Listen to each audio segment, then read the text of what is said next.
Rob Lowe. Hello. It feels Hello. absolutely crazy to be speaking with you. I feel like I have to start with the fact that my 13-year-old has watched Parks and Rec 4 times straight through.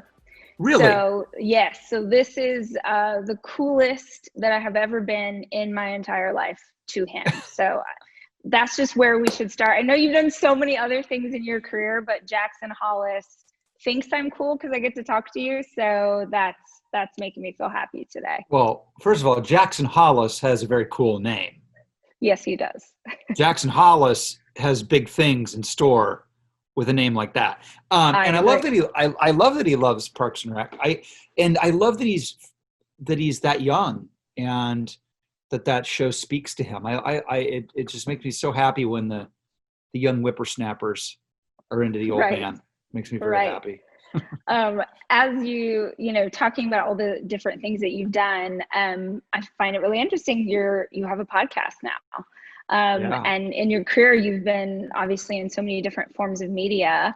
Talk about podcasting and why that's something that you're doing now. Well, so it's I think an authentic and logical extension of a process that started when I wrote my first memoir. And I really enjoyed sort of just communicating who I really am. And it became a bestseller, and I wrote a second one, and it became a bestseller. And then instead of writing a third book, I created a one-man show that I toured the country with and loved that experience. And so a podcast felt like a natural progression of that also let me satisfy my natural curiosity about other people. And I'm really blessed to have access to some really incredible people, a lot of whom are my friends, but not all of them. And so the people that I've been able to talk to in a way that no one else is really going to be able to talk to, for example, this week will be Gwyneth Paltrow. And, I've known Gwyneth, she was 18 years old and crashing in my guest room when she was debating on what agency she wanted to sign with and if she should drop out of the University of Santa Barbara. So it's just by the way, I'm loving it. I'm having the time of my life, and the response has been surpassed my wildest expectations. I'm having a blast in this space. No wonder you love it so much. It's fun. Yeah. Well, one of the things that strike me in listening to the show so far is that you are an actor, so obviously this could be something that it could be an effect, but you seem genuinely curious. Like you strike me as a person who's genuinely curious about other human beings, what their stories are. Like, is that something that you've always had as a part of you, or is that something that you've developed over time? I think I've always been curious. I mean, I know I have. I was always the pleasure to have in class. I wasn't necessarily getting the best grades in class, but I was a pleasure. And I think it's because I enjoyed learning. I always did. And I still love learning at this point in my life. And I love learning from people whom I admire or who I've always wondered how they've gotten to where they've gotten. But also I just love like going down rabbit holes and into weird areas of the conversation. My interviewing style, first of all, it's not an interview, and I know it's a cliche. It's not an interview, it's a conversation, but it really is true. I'll follow down a rabbit hole no matter what it is, as long as it interests me. And so far people are liking it, and I'm having laughs and fun, and it's cool. I always feel like actors have a bit of a leg up when it comes to an interview because you have the yes and mentality. Like I always feel like that leads to the rabbit hole, right? Where no matter what someone's saying, you're like, oh my gosh, yes, and this other thing as well. Do you feel like that's played a part in being able to have these conversations kind of go where they've gone? I do. And I also think the other big component that actors have, at least good actors are good listeners. And the mark of there are 2 marks of really stellar acting: listening and honesty. And those things are, I think, also the hallmark of a great podcast. a lot of people will say things like, well, I don't know if I can trust him. He's an actor. You know what I mean? He's a good liar. And it's exactly the opposite. Only bad actors lie. Good actors have to find truth in the lie that they're given, which is dialogue and scenes that are totally made up by somebody else. So your job isn't to lie. Your job is to find the truth in it and deliver the truth in an honest way. So I think that's a good muscle to have when you're talking to people in a public forum like a talk show or a podcast. Can I ask, in speaking about, having done stage, having done movies and TV, now podcasts, I'm sure there's other things you've done that I'm not aware of. Do you think that comes from a place of, is that your curiosity to see what else you might be able to do? Or do you think that comes from an achiever mentality of wanting to see sort of how you can level up to the next place?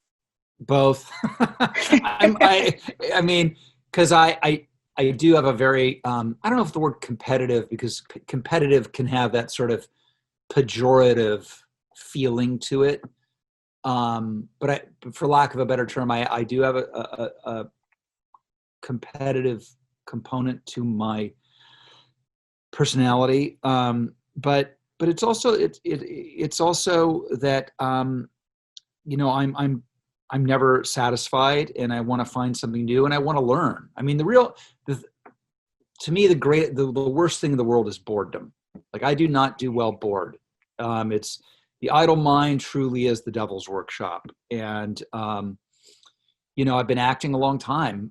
There's not a lot of mystery there. There just isn't. I'm good at it. I like it. I enjoy it. It's my job. I'll always do it. But, the wow factor is long gone. So what can I do that's in that world that I am still learning a ton? I know nothing about podcasting. Literally, I didn't know I am. I mean, and which is fine. I mean, I'm making it up as I go along, which is what I did when I was an actor. I didn't know anything. I was like, I want to be an actor. And I just got out there and put one foot in front of the other and worked hard and got lucky and all that stuff that needs to happen. But I figured it out. And now in this world, I get to follow my instincts. I get to learn. I don't know what the rules are. It's fun, really fun. Are you familiar with the Enneagram? Do you know what the Enneagram is? No, I think I'm about to learn something. So Enneagram is a personality test that has been around since ancient Greece, and it divides personality types into 9 numbers. And I'm always curious when I sit with someone what their number is, and I feel like I know. Yes, it literally, okay. You can Google it. It'll take you 15 minutes. It will blow your freaking mind.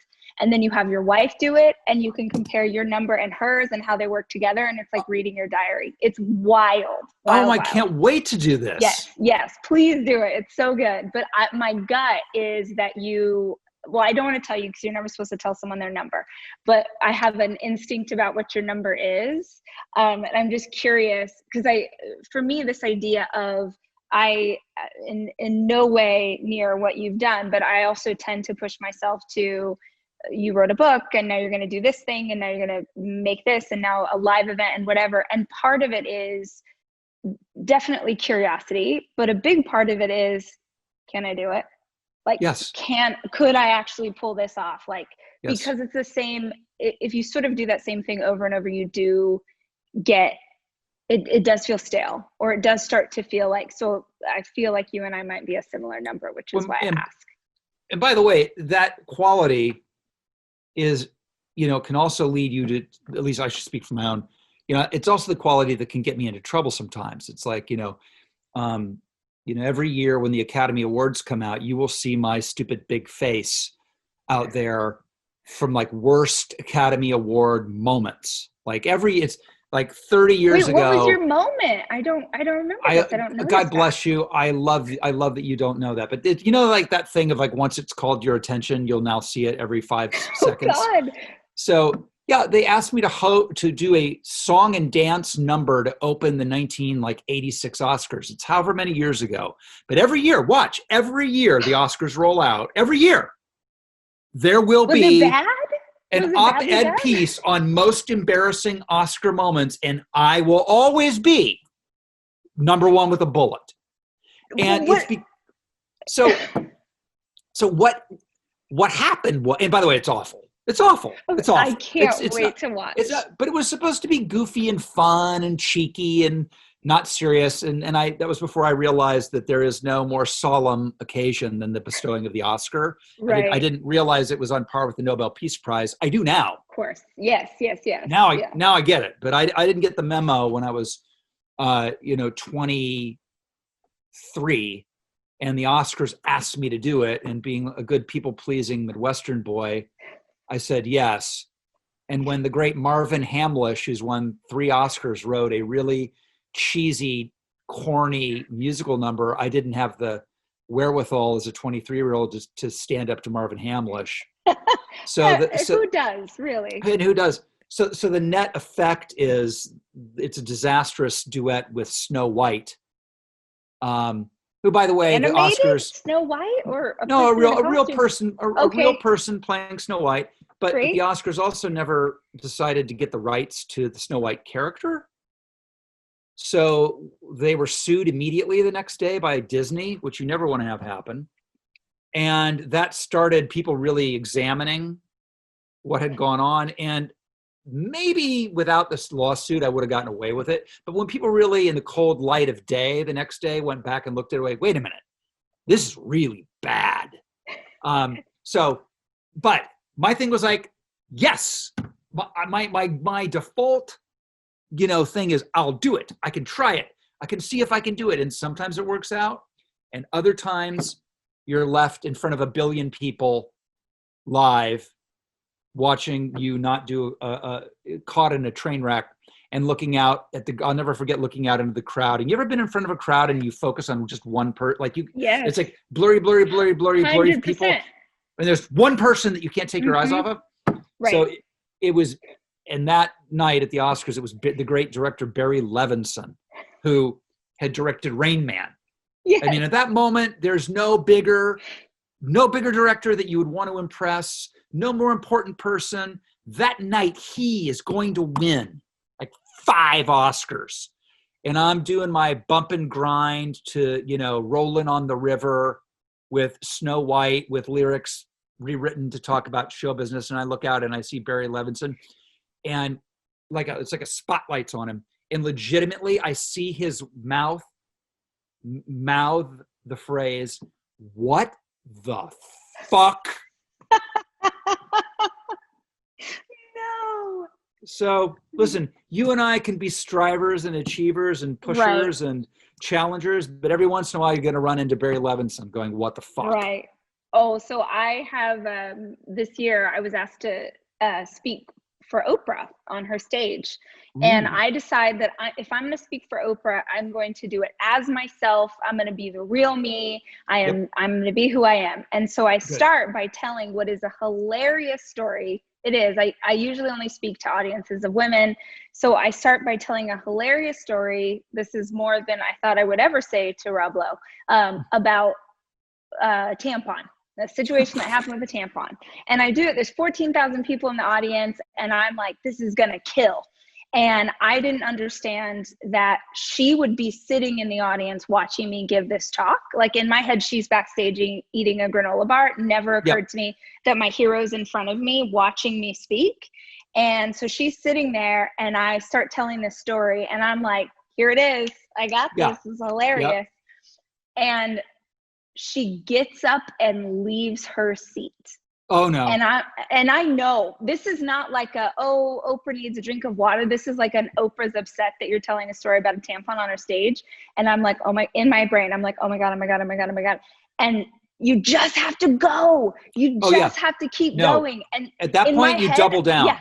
You double down. Is exactly right. I literally was like, go harder. Go harder. And I tell the whole thing thinking in my head, no, she's fine. And she came up at the end and was like, girl, I'm glad you got to a point because I was getting real nervous with that tampon story. And I died, like just shriveled inside my body. I'm still dead. This is a ghost speaking to you now. Oh, okay. So now imagine if every year on the anniversary of that Oprah conference, right, every newspaper in the country does a most people who bombed at Oprah's thing. And you're like, it's 30 years ago. Right. But the thing was, I didn't bomb. Only Oprah didn't understand it because, I don't know, Oprah doesn't use tampons maybe ever, but everyone else thought it was great. And here's the thing. You get that story. Do you know how many actors freaking wish they could perform on the Oscars, even if it wasn't great? Well, and here's the other thing about Oprah didn't get it, but everybody else did. So I leave the stage, right? And it's the beginning of the Oscars, and there's a room, it's called the green room, where all the famous people come after they've won their awards or who are presenting. So, but it's the beginning of the show, and there's no one there because it's the beginning of the show. And yes, I've seen Barry Levinson. I've seen it. And he did say, what the fuck? But I've convinced myself, I've doubled down, as you say. I've doubled down. And I'm like, you know what? What the fuck does Barry Levinson know? Right. He knows nothing. The man knows nothing about entertainment. Nothing. And I walk into the green room, and there is this, in the corner, this older woman, red hair, and she says, and I can't quite see who it is, and she's sitting by herself watching the show, and she says, young man, I had no idea you were such a wonderful singer. And I look, and it was Lucille Ball. And she asked me to come over to see her, and of course I did. And then she held my hand. Stop. And we watched a half an hour of the Oscars holding hands. Stop it. So Barry Levinson didn't like it. Barry Levinson didn't like it. But Lucille Ball did. Lucy sure did. Oh my gosh. What a good story. As I'm hearing you say this, I'm thinking of how many times, because how long is your career now? How long have you been a working actor? Since 1977. Oh my gosh. So what is that? It's 40. It's 43. It's 4 decades. Great. 4 decades you've been a working actor. And in order to still be a working actor 4 decades later, it means that you have had to fail over and over and over and over and stand back up and go again.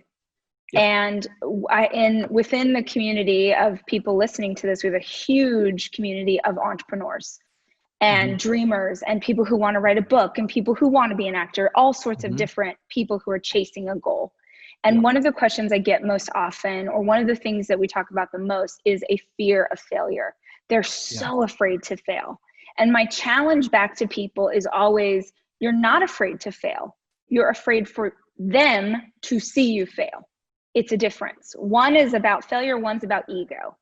And so could you speak to people who are listening to this right now about how you have encountered failure and what you've done in the face of it? Because I'm sure a million times, every actor who's been acting as long as you have has had seasons where you can do no wrong, and then seasons where like, oh dang, what's the next thing going to be? And you wouldn't still be here with a new podcast and the show and all these different things if you hadn't kept going. So can you speak to that?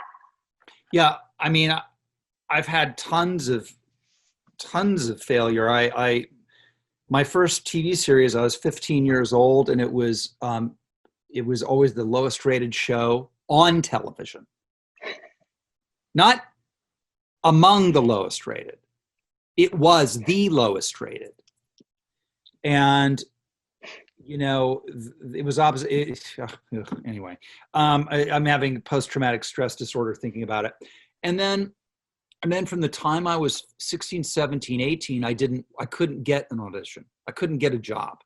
I auditioned all the time. Now, what happens in show business with kids, with young people, if you get to be 16 and 17 and 18, they like to hire 18 and older because of the child labor laws.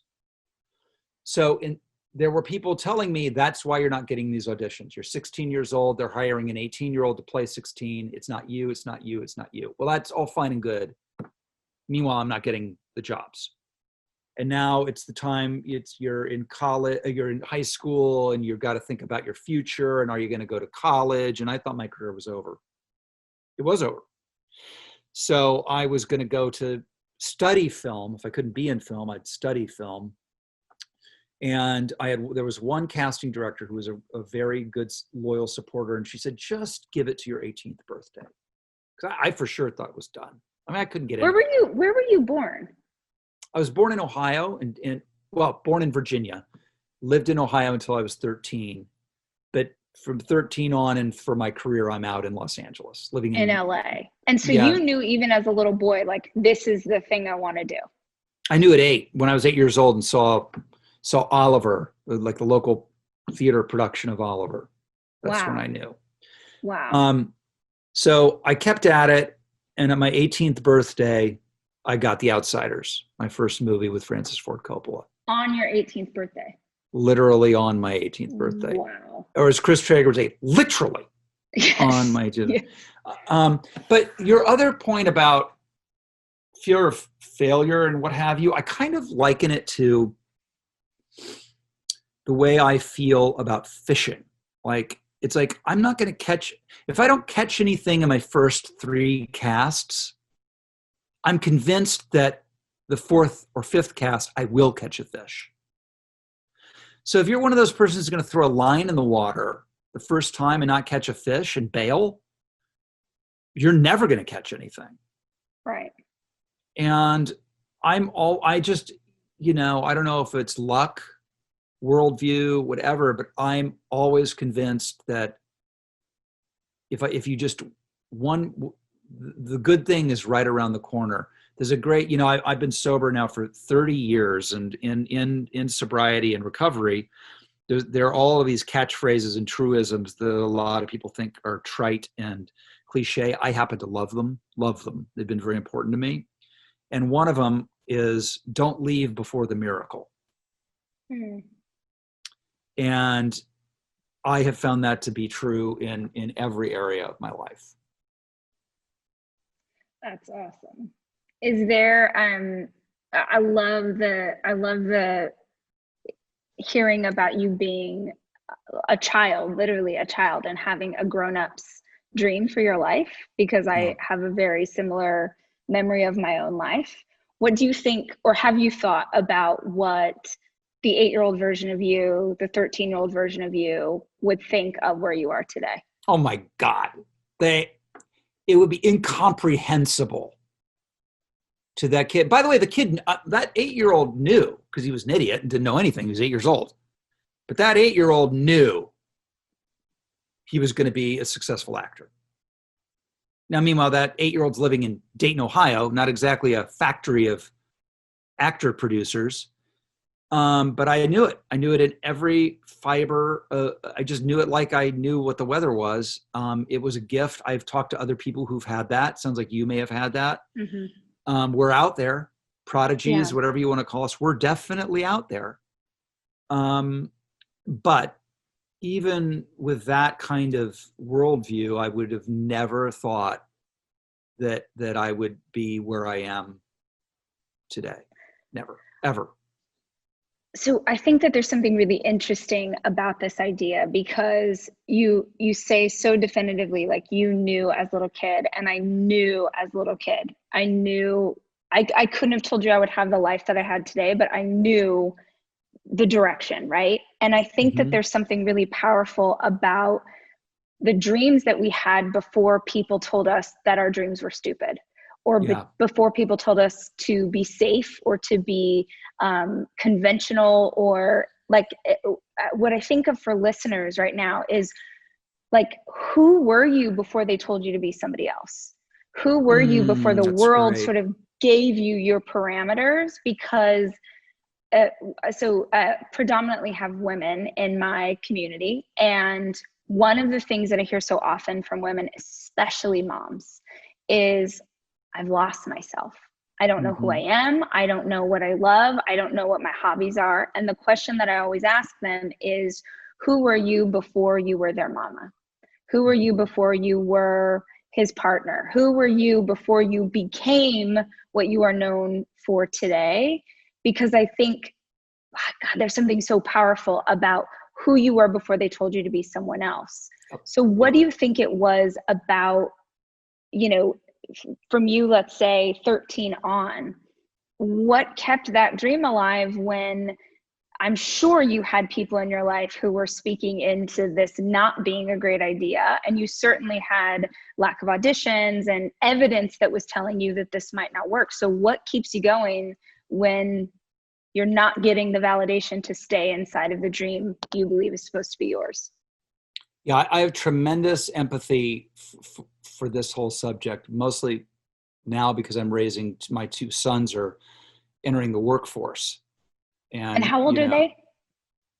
26 and 24. Okay. So they're in the thick of it.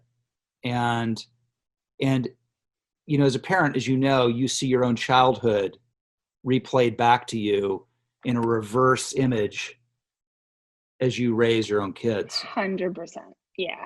And so I give a lot of credit to my parents because they did not say to me, well, you're dropping out of the first semester of USC to do this movie, but you're re-enrolling, right? I mean, you need a degree to fall back on. I mean, acting is so fickle. And no one told me, this is an amazing statistic. Fasten your seatbelts for this one. So our union for actors, for the listeners out there, actors, every actor is in a union called the Screen Actors Guild. Every struggling actor, every movie star. In the Screen Actors Guild, out of all the membership, and I think there's like 3,500 members,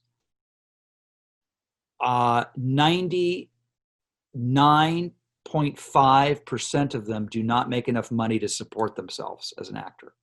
Wow. It sounds like an over dramatic stat. It's not. No one ever told me that. No one ever used that as a precautionary tale. My parents didn't say, well, they didn't know it. And I didn't know. So ignorance was bliss. But man, I don't know what it would be like to know what I know and have my kid come to me and say, I want to be an actor, which incidentally finally did happen. But my favorite is, how did he respond? Well, my favorite was he graduated from Stanford with straight A's and got into Stanford as the youngest intern at the Eli Broad Stem Cell Laboratory at the University of San Francisco as a high schooler, and then came out of all of it and said he wanted to be an actor. I wanted to commit ritual suicide. I almost disemboweled myself publicly. Oh. And you know what? Just in fairness to this speaks to your podcast. When he was at the University of San Francisco Eli Broad Stem Cell Lab, the scientist working next to him won the Nobel Prize. And he worked with him every day and was like, with all due respect, with all unending respect, he won the Nobel Prize. It's not my life. Mm. I don't want to do what it takes to maybe win the Nobel Prize. It's not for me. So that is a gutsy. My youngest son, Matthew, graduated from Duke and went to Loyola Law School, passed the bar, California bar, first time, right before COVID, and realized he didn't want to be in that big law grinding to maybe make partner, get shit canned out right as he's about to make partner and billable. He didn't want to do it. And that's not a great conversation as a parent either to hear. But better now than, 4 years later, and yes, he's burned out and all of those things. Yeah. Yeah. And now he's working, at a tech startup and pursuing other things. But as a parent, I did have and the other thing is because acting's hard, man. This is a hard career and I've had it great.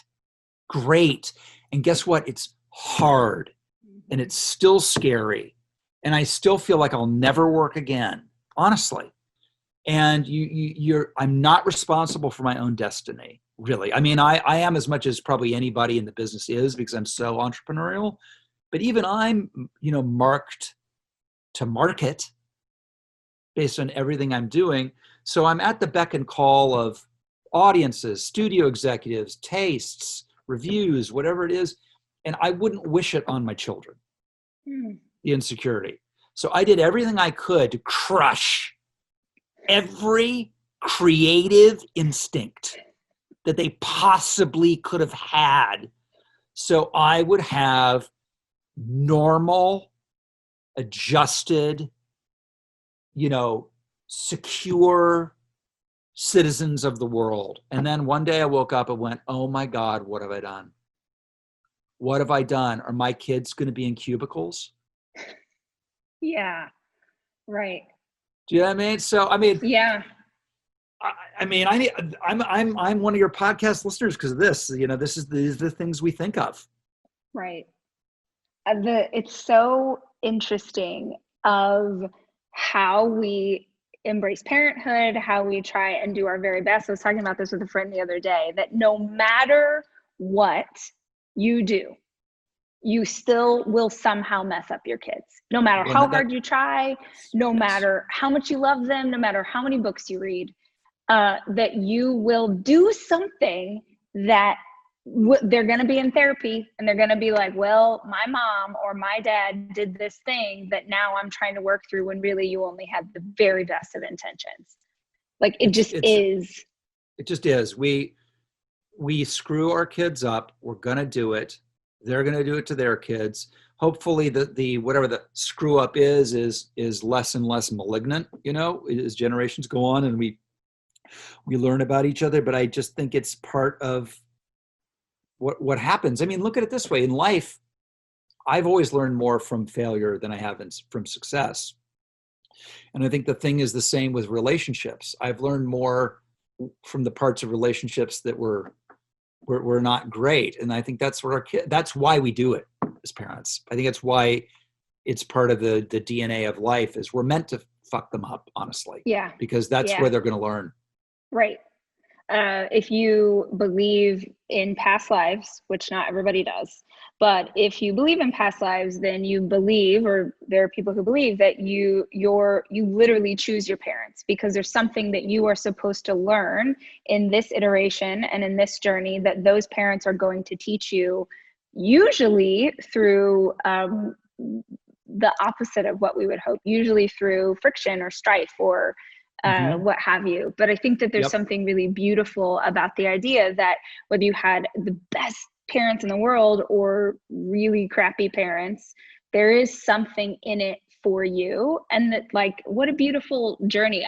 It's so funny because I just had this conversation the other day with another actor who has a teenager who for the first time ever is saying like, oh, I think I want to be a model like you, Mom. And she was sort of struggling with this reality. But I think, how in the world could you possibly be your sons, right? And like, you're a good dad, you're showing up for them, and you have this legacy. It feels like it would be impossible to not want to emulate you in some way, right? To not see even the hard stuff, even the whatever, like how, I don't know, like in some way it feels like an honor to your legacy, that it's like, I want to be like you. I want to put my mark on this. I want to see what I've got. I want to see how to move into this space, even if sort of the behind the scenes ugly parts of that. And at the end of the day, that's exactly where I came down with it. Exactly that. And also, I don't know, weirdly, why this made me more okay with it is like, I don't think twice that LeBron James is, and by the way, I'm nowhere near as accomplished as LeBron James, but like, of course, LeBron James' son is the most highly recruited basketball. Of course he is. Why wouldn't he be? Of course he's going to play in the NBA. Of course he is. Why wouldn't he be? And so, and the same with all like athletes, it's in the DNA. Like, why is the physical of it, the physical mental of athleticism in the DNA in a way that the creative showmanship, storytelling, acting, it's in the DNA, and so you can only fight your DNA for so long. And the one thing I did tell my son though was that he cannot be an actor waiting by the phone, which, by the way, today's generation of actors are not that. In my day, it was like Coronas with limes at Charlie Sheen's pool, waiting for our agents to call us on our answering machines. That's That's sort of what it was. And that's not that now. People, luckily, thankfully, people are much more well-rounded, but I was like, you have to be a writer. You have to be a content creator, create your own content. And he actually writes on Lone Star on my TV show. He's on the writing staff. So that's awesome. He's making his money as a writer, not as an actor at the moment. Yeah. I mean, I love that you talked about being in control of your career and how rare that is as an actor. I think that more people are, meaning being in control of your career and your revenue and your growth potential by being an entrepreneur. Because I think that is something, especially that I see in the actresses, and I'm not making sweeping generalizations about women, but in the actresses and the editors and the directors and writers that I know that are women, and women who have great names, that you are essentially beholden to what someone else wants to do with your career, whether or not they cast you, whether or not they think that you're right. And it's so terrifying to me that you put all of the power into someone else's hands. So when did you start leaning into entrepreneurship, and like what point did that become something that you realized that you needed to take control of? There was a couple of things. When I saw the business changing and seeing where it was headed, and realizing that like the movies that I came up making are not movies anymore. They're, they would now be a 6-part limited Netflix thing, which is all right. And it's not good or bad, or it's not a comparison. It just is, It just is, yeah. And a movie like About Last Night or St. Elmo's Fire now would be a limited 6-episode story about kids navigating their first year getting out of college. That's what it would be. Right. It would not be a summer tentpole movie that everybody knew of and talked about. We don't live in that world anymore. So, you can't be the dinosaur walking around as you're seeing the comet in the sky, thinking it's business as usual. And our whole world is like that right now. I don't care what business you're in. Your business is changing. Right. And you better be fucking up at night figuring out what you're going to do to adapt and survive, or you are going to be a fossil. Yep. Period. One of my favorite quotes as an entrepreneur is, if you don't figure out what is going to put you out of business, don't worry, it will. It's so great.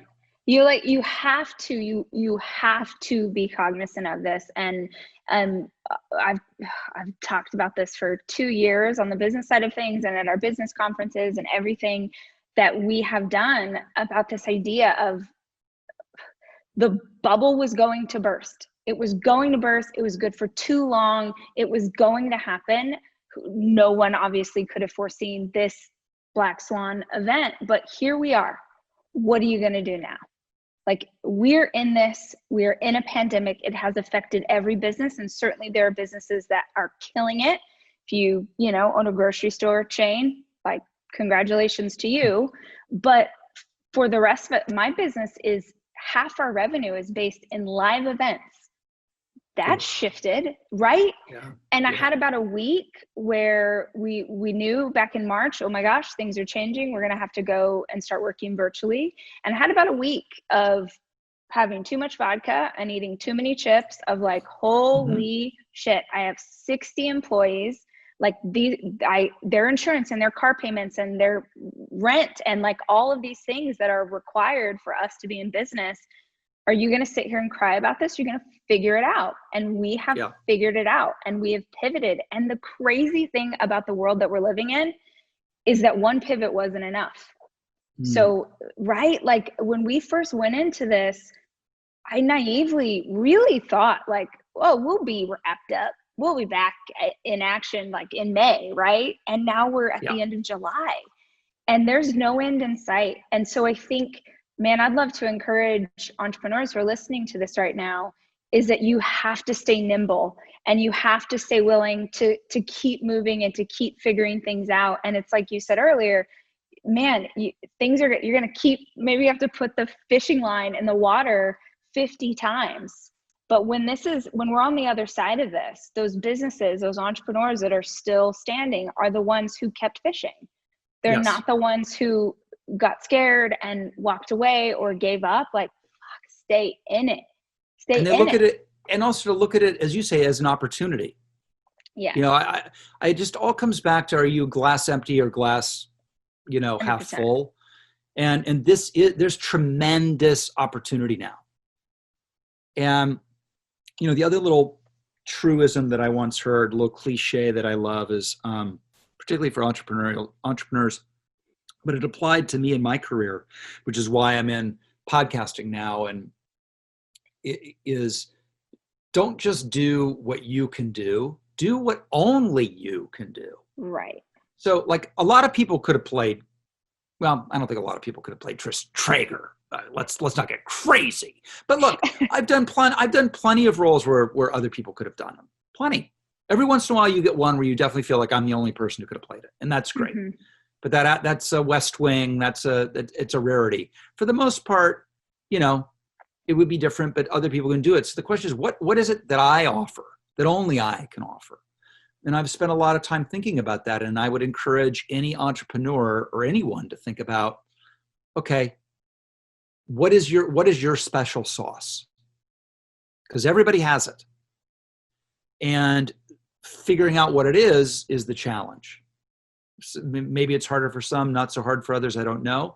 But when you figure that out, then you build your world around that. And what I figured out for me is, at the end of the day, when I peel everything away, the thing that I do and that gives me meaning and that I feel like I'm good at, that I don't see everybody doing or interested in, it's a niche that I can occupy, is that I'm a storyteller and a communicator. And that's what acting is. And that's what all of it has been. But this new version of myself is pivoted, as you say, into that, because TV isn't what it used to be. Movies aren't what they used to be. My live shows are all canceled. Right. Done. Donezo. Yep. I'm not doing a meet and greet anytime soon. Right. So, you know what that's like. It's over mm-hmm. for now. May not come back. So pivot, mm-hmm. pivot and grease the pivot with your special sauce. Are you sort of a ritual person? Like, if you know the 5 things that you do really well, are you ritualistic about really focusing in on those things? And like, how much does ritual or habit play into the success that you have, do you think? I'm ritualistic in my certain things in my life, but not in my thinking. I've realized I am, and I think there are 2 types of people there. There are those people that you described, and then there are people who are much more intuitive. And I've really learned to trust my intuition above all else, and to listen to that inner voice as opposed to framework. Do you know what I'm saying? Mm-hmm, absolutely. My intuition is my most valuable commodity. So when it comes to life, I'm very ritualistic. Every day it's like Groundhog's Day. Left to my own devices, I do the same damn thing every day. Every night ends with the fire pit and a cigar and talking to my boys and looking at the flames, and then spending time with my wife, then into the jacuzzi, and then my hot tea and drink and night, goodbye, and that's it. Every night, and I love it. Couldn't be happier. Do you have a morning routine? I just started one. How about that? That's exciting. I love a morning routine. I'm very, very big believer in the importance of a morning routine. Well, see, what has prevented me historically from that is I'm an even bigger believer in sleep. And yes. And my wife, who's a genius, so I say, Rob, 10 more minutes of sleep makes no difference. I'm like, oh, yes, it does to me. So but now with COVID, the gift of COVID for me is I've been getting up and doing what all of the people who I admire have always told me to do for literally decades, and I've never been able to do it, is to meditate. Mm. And by that, I realize I don't have to do it perfectly. Just because I sometimes fall back asleep when I'm doing it doesn't mean I'm a failure. Just because I, am not a Tibetan monk with a mantra doesn't mean meditate merely means I've come to know, for me, being present in my own body in real time, and that I can observe my own thoughts like leaves passing down a stream. I'm not invested in my thoughts. I'm not going from one thought to another. When I'm really in a good place, I'm not having any thoughts. But if I have them, I go, oh, it's funny. I was just thinking about when we're going to go back to shooting 911. Oh, that's a thought. And it goes away and I move on to the next one. And then I have a little prayer book and I do a little prayer.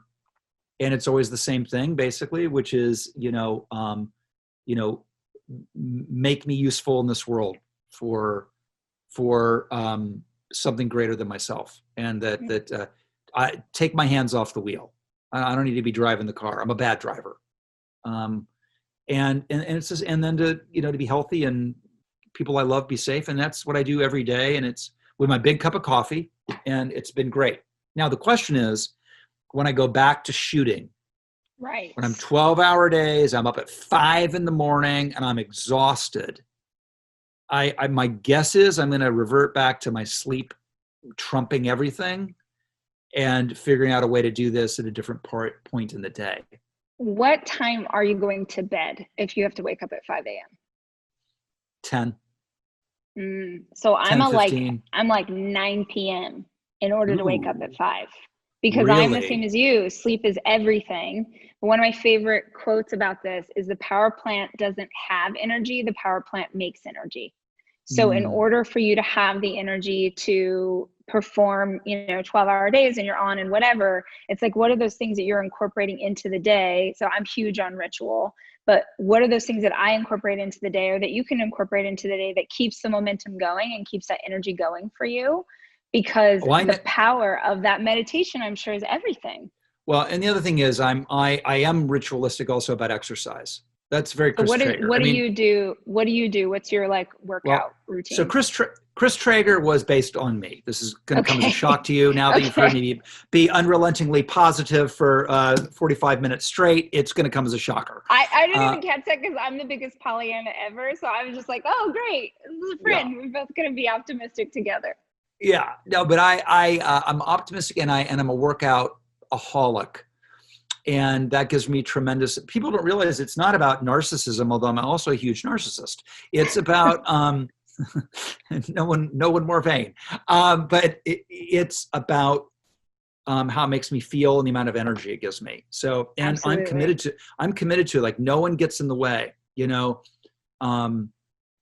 it's like everyone has some amount of time to do something physical, truthfully. 100%. They do. 100%. And all it takes is 20 minutes. You want to tell me there's 20 minutes less of Netflix? Right. Really? You want to tell me there's 20 minutes less of being on the phone with or whatever, of texting or looking at Instagram? There's no excuse. Everybody has it. And it's a lifesaver. It's a 100% lifesaver. Physical activity, curiosity, sleep, and being. Did I mention sleep, by the way? Yeah. Sleep and sleep. Man, I'm here for it. Right? That's all you need. That's all, and cigars at night, watching the fire. Yep. Man, fire gazing, they call it, which opens your pineal gland, they tell me. I don't necessarily know what that's all about, but I'm going to get into it. Sounds dangerous. Hey, man, I really want to thank you for the time. I want to be respectful because you've been with us. I'm speaking in 3 persons, but you've been with me for an hour. So I'm really grateful for the time. I have so enjoyed getting to speak to you. And I know the audience has really enjoyed getting to learn more about you and, hang out with you again for the millionth time in their career with you. If they're listening to the show and they are like, man, I didn't know Rob Lowe was so awesome, I want to hang out with him more. We're beyond the podcast, which is called literally with Rob Lowe, which everyone needs to go subscribe to and listen in. Where else can they hang out with you online? I'm on Instagram. You will usually see me, and then you will get to see my sons making fun of everything that I post, because I let's face it, I am a boomer. So it's both mortifying and gratifying to follow me on Instagram. I'm also on Twitter. It's both Rob Lowe with the blue check. And then, I've got, we'll be back with my show 911 Lone Star. We'll be back in January, and I'm very excited about that. So you guys you've already taped or you're shooting? No, we are hopefully going to go back to start shooting first week of September. And do you shoot in Austin? We do, but most of it is in LA. We're all over. I mean, if we can make this show work, anybody can make any show work, because it's the biggest show on television. It's just the biggest show. It's massive. Awesome. And so this is going to be an adventure this year to try to do it. For everybody. Well, blessings and good luck to you as you all figure that out. It was so nice to meet you. Yeah, you too. This is great. I could have talked to you for another 3 hours. We'll get you on my show next. Perfect. I would love that. All right. Have a great day. Thank you. Thanks, everybody. Bye-bye. I hope that this was a helpful video, or maybe at least entertaining. If there's anything that you want to know that I didn't cover, be sure and comment below and let me know what it is. And also subscribe to the channel, hit that like button, but subscribe. So every time we post a new video, you get a notification. All right, guys, have a great week.